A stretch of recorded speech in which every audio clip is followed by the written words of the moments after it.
Hi, it's a video of a couple of Scalextrics, modern cars that I've picked up that like the look of, just trying them on an old classic track.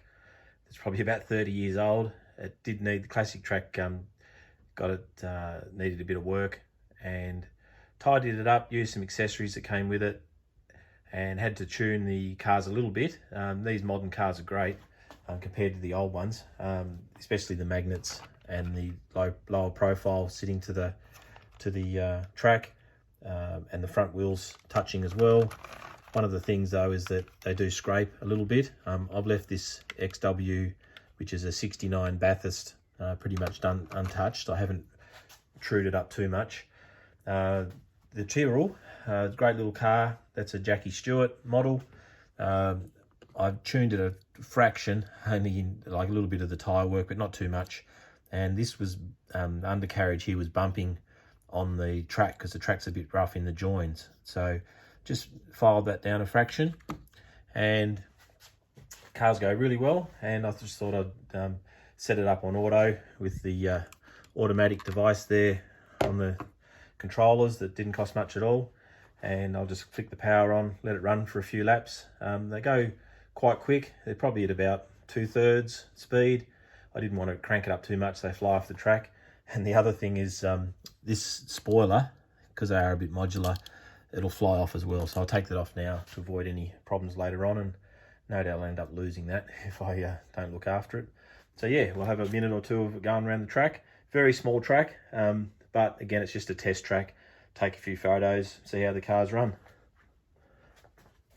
Let's turn that on. Because they're so low, a bit of a push start. I'll give that a run. And the Formula One car, I really like the F1 cars. They just feel a bit sturdier, probably not as hollow, and you can really crank them up.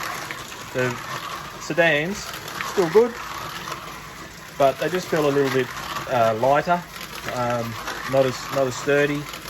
The wheels aren't as thick or as wide, and but they still crank up. They're probably, if they were properly tuned and you had a nice flat track, you'd probably get exactly the same performance out of them, although the tyres are, I would say, 50% narrower than the F1 tyres. But great cars.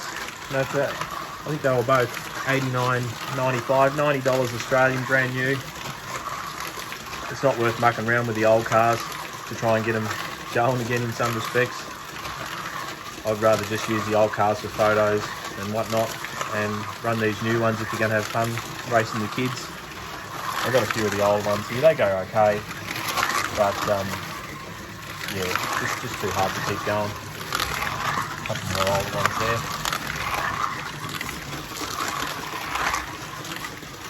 But yeah, highly recommend these modern Scalextrics on that old classic tracks, as long as you just spend a few minutes and just work out where the kinks are and remove those kinks, and the cars go quite well.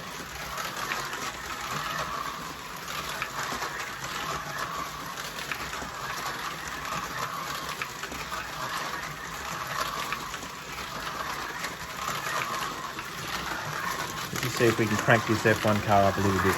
I'm not sure which controller it is. So it's that one. Okay, we'll see how we go.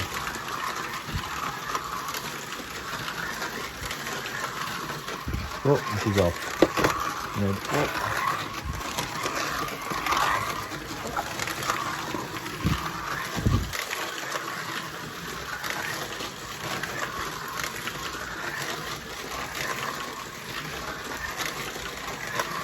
That's gripping pretty well.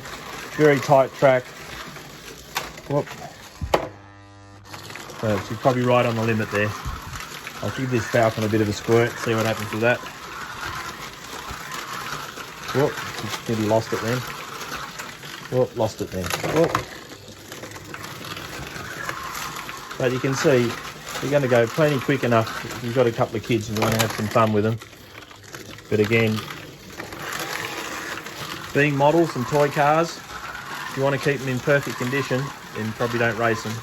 But for 80 or 90 bucks, if you really want a particular model to keep forever, buy two.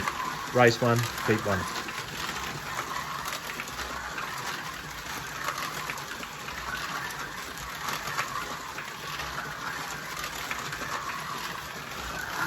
this Falcon a bit more. No, on its limit there. But that little F1 car, I reckon that's got a bit more in it. Look at that. That's a 30-year-old classic track, full of bumps, rust, although I tried to clean it up as best I could.